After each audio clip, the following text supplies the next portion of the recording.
गांव में धूप वाला दिन है। लल्लन फर्श पर बैठा है और उसके पास अनाज का खाली मटका रखा है। पास ही खाट पर उसकी माँ खांसती हुई लेटी है। उनकी हालत बहुत कमजोर लग रही है। लल्लन चिंता में डूबकर खुद से बात करने लगता है। घर में एक दाना भी नहीं बचा है। माँ की तबीयत खराब होती जा रही है और उनके इलाज के लिए मेरे पास एक पैसा नहीं है। मुझे आज कैसे भी करके काम ढूंढना ही होगा, वरना हम भूखे मर जाएंगे। तभी लल्लन की माँ जागती है और दुखी होकर उसकी तरफ देखती है। लल्लन बेटा, तू चिंता मत कर, भगवान सब ठीक कर देगा। तू काम की तलाश में जा, लेकिन अपना ख्याल रखना। लल्लन धीरे से अपने आंसू पोंछता है और हाँ में सिर हिलाता है। फिर वो अपना टिफिन और पानी लेकर काम पर निकल जाता है। लल्लन गांव के चौक पर पहुंचता है। वहाँ कुछ लोग जमींदार के साथ बैठे बातें कर रहे हैं। जमींदार अपने धन और गहनों का घमंड दिखा रहा है। लल्लन उसके पास जाकर झुककर प्रणाम करता है। जमींदार साहब, राम राम। मुझे आज खेत में कोई भी काम दे दीजिए। मेरी माँ बहुत बीमार है। मुझे दवा और अनाज के लिए थोड़े पैसों की बहुत जरूरत है। जमींदार लल्लन पर हंसता है और उसे दूर धक्का दे देता है। वहाँ बैठे लोग भी लल्लन पर हंसने लगते हैं। अरे ओ लल्लन, तेरे जैसे इंसान को मैं अपने खेत में काम नहीं दे सकता। तेरी फूटी किस्मत के कारण मेरे खेत की फसल भी खराब हो जाएगी। चल भाग यहाँ से, तेरे लिए कोई काम नहीं है। अपमान से लल्लन की आंखों में आंसू आ जाते हैं। वो चुपचाप मुड़ता है और गांव के जंगल की तरफ चल पड़ता है, जबकि लोग पीछे से उसका मजाक उड़ाते रहते हैं। लल्लन तेज धूप में कई घंटों तक चलता रहता है। काम न मिलने पर वो थककर एक पेड़ के नीचे बैठ जाता है। उसकी बेबसी से आंखों में आंसू आ जाते हैं। तभी वहाँ एक थका हुआ साधु आता है और लल्लन से बात करने लगता है। अरे ओ बेटा, क्या तुम मुझे कुछ खाने के लिए दे सकते हो? मुझे बहुत भूख लगी है। बाबा जी प्रणाम। मेरे पास ज्यादा कुछ खाने के लिए तो नहीं है, पर आप मेरा खाना खा सकते हैं। आप बड़े थके हुए लगते हैं, लीजिए। लल्लन अपना इकलौता खाना खुले मन से साधु को दे देता है। साधु सूखी रोटी और पतली दाल देखकर भी खुश हो जाता है। वो प्यार से एक छोटा निवाला खाता है। फिर वो अपनी पोटली से साबुन के बुलबुलों की एक बोतल निकालकर लल्लन को दे देता है। लल्लन, मैं तुम्हारी इस नेकी और दयालुता से बहुत प्रसन्न हूँ। तुम्हारे पास स्वयं के लिए कुछ नहीं है, फिर भी तुमने मुझे भोजन दिया। ये कोई साधारण साबुन के बुलबुले का खिलौना नहीं है। ये एक इच्छा पूरी करने वाला जादुई बुलबुला है। लल्लन उस छोटी बोतल को बड़े आश्चर्य से देखता है। वो उसे ध्यान से हाथों में लेता है, जैसे कोई बहुत कीमती चीज हो। क्या सच? ये मेरी इच्छा पूरी कर देगा? जब भी तुम इससे एक बुलबुला फुलाओगे और अपनी जरूरत की बात बताओगे, वो सच हो जाएगी।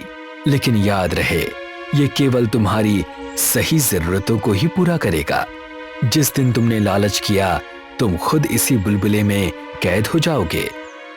लल्लन हैरानी से बोतल को देखता है। जैसे ही वो साधु की तरफ देखता है, साधु वहाँ से गायब हो चुका होता है। लल्लन आंखें फैलाकर फिर से उस बोतल को देखने लगता है। रात को लल्लन अपने घर लौटता है। उसकी माँ अब भी बीमार खाट पर लेटी हुई है। लल्लन उन्हें जंगल में हुई सारी बात बताने लगता है। क्या सच में ऐसा कुछ है? क्या पता, पर हमें कोशिश तो करनी ही चाहिए। ये कहते हुए लल्लन हवा में एक बुलबुला उड़ाता है। बुलबुला कुछ पल तक हवा में तैरता रहता है। हे जादुई बुलबुले, मुझे मेरी बीमार माँ के लिए दवाइयाँ और रात के भोजन के लिए थोड़ा सा अनाज दे दो। मुझे और कुछ नहीं चाहिए। बुलबुला फूटते ही दवाई और थोड़ा राशन फर्श पर गिरता है। ये चमत्कार देखकर लल्लन और उसकी माँ हैरान रह जाते हैं। लल्लन की आंखों से खुशी के आंसू निकल आते हैं। वो जल्दी से ताज़ा खाना बनाता है, माँ को खिलाता है और उन्हें दवाई देता है। फिर वो माँ को सुला देता है। कई दिनों बाद आज लल्लन का पेट भरा होता है। अगली सुबह लल्लन अपनी पोटली लेकर गांव से गुजरता है। तभी उसे एक गरीब बूढ़ा आदमी दिखाई देता है जो अपनी टूटी हुई लाठी के साथ उदास बैठा है। चाचा, ये क्या, आपकी लाठी टूट गई? हाँ बेटा, ये मेरी आखिरी लाठी थी। अब तो मेरे पास एक और खरीदने के पैसे भी नहीं है। कोई बात नहीं, मैं आपकी मदद करूंगा। पर कैसे? लल्लन पोटली से साबुन के बुलबुलों की बोतल निकालता है। वो एक बुलबुला उड़ाकर लाठी की इच्छा करता है।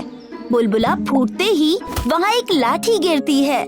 लल्लन उसे बूढ़े आदमी को दे देता है। लल्लन बेटा, भगवान तेरी इस ईमानदारी का फल तुझे हमेशा दे। लल्लन उसे देखकर प्यार से मुस्कुराता है। इसके बाद लल्लन गांव में घूम घूम कर जरूरतमंदों की मदद करता है। वो एक बूढ़ी औरत के लिए राशन मांगता है, फटे कपड़े वाले बच्चों के लिए नए कपड़े मांगता है और खराब फसल से परेशान किसान की भी मदद करता है। धीरे धीरे लल्लन अपनी जरूरतें भी उसी जादुई बुलबुले से पूरी करने लगता है। एक महीना बीत जाता है। लल्लन अब अपना घर पूरी तरह ठीक कर चुका है और घर के सामने एक छोटा सा बगीचा भी उगाया है। उसकी माँ बिल्कुल स्वस्थ दिखती है और बगीचे में पौधों को पानी देती है। अब लल्लन को खाने की चिंता नहीं रहती। तभी दूर से गुजरता जमींदार ये सब देखता है और उसके मन में शक पैदा हो जाता है। ये लल्लन तो कल तक भीख मांग रहा था, अचानक इसके पास अच्छा खाना, कपड़े और माँ के लिए महंगी दवाइयाँ कहाँ से आने लगी? दाल में कुछ काला जरूर है, मुझे इस पर नजर रखनी होगी। लल्लन अपनी माँ के साथ घर के अंदर जाता है। जमींदार चुपके से उसकी खिड़की के पास आकर अंदर झांकने लगता है। वो देखता है कि बुलबुला फूटते ही अचानक एक गरम ऊनी कंबल आ जाता है। ये देखकर जमींदार हैरान रह जाता है और उसके मन में लालच जाग उठता है। शाम को लल्लन अपनी माँ को लेकर अस्पताल चला जाता है और घर खाली रह जाता है। मौका देखकर जमींदार वहाँ आता है। वो चुपके से ताला खोलता है और घर के अंदर चला जाता है। जमींदार कमरे के अंदर जाता है और जादुई साबुन के बुलबुलों की बोतल को हर जगह ढूंढने लगता है। कहाँ है वो जादुई खिलौना? कहाँ छुपा कर रखा है उस भिखारी ने? आखिरकार उसे बोतल चावल के डिब्बे के नीचे छिपी मिल जाती है। हाँ, यहाँ है, मिल गया। अब इस पूरी दुनिया की दौलत मेरी मुट्ठी में होगी।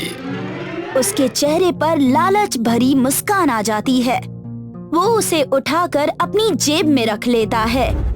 रात को जमींदार अपनी हवेली लौटता है। वो सोफे पर बैठकर साबुन के बुलबुलों की बोतल निकालता है। जैसे ही वो एक बुलबुला उड़ाता है, बुलबुला उसके सामने हवा में तैरने लगता है। हे बुलबुले, व्यापार में मेरा जो भी नुकसान हुआ था वो सारा पैसा मुझे वापस दे दो और मेरी इस बड़ी हवेली की टूटी हुई दीवारों को एकदम नया और सुंदर बना दो। बुलबुला फूटते ही फर्श पर पैसों की थैली गिरती है। साथ ही हवेली की दीवारें भी तुरंत ठीक हो जाती है। जमींदार ये देखकर हैरान रह जाता है, लेकिन उसका लालच और बढ़ जाता है। वो फिर से एक और बुलबुला उड़ाता है। मुझे इस पूरे राज्य का सबसे अमीर आदमी बनना है। मुझे सोने के सिक्कों का एक विशाल पहाड़ चाहिए। मुझे राजा का महल चाहिए। सब कुछ अभी दे दो। लेकिन इस बार बुलबुला फूटता नहीं है। वो तेजी से जमींदार की तरफ बढ़ता है और उसे अपने अंदर कैद कर लेता है। घबराकर जमींदार उसे मुक्के मारकर फोड़ने की कोशिश करता है, पर कुछ भी काम नहीं आता। थोड़ी ही देर में उसके अंदर की हवा कम होने लगती है और वो बेचैन हो जाता है। अगली सुबह लल्लन कामकाज की बात करने जमींदार की हवेली जाता है। उसे अभी पता नहीं होता कि उसकी जादुई बोतल चोरी हो चुकी है। जैसे ही वो कमरे में जाता है, जमींदार को बुलबुले में फंसा और बोतल को पास रखा देखकर चौंक जाता है। लल्लन, मुझे बचाओ, मैं सांस नहीं ले पा रहा हूँ। मैंने तुम्हारा जादुई बुलबुला चुराया था, मैंने लालच किया और अब मैं इसमें कैद हो गया हूँ। मुझे बचाओ वरना मैं मर जाऊंगा।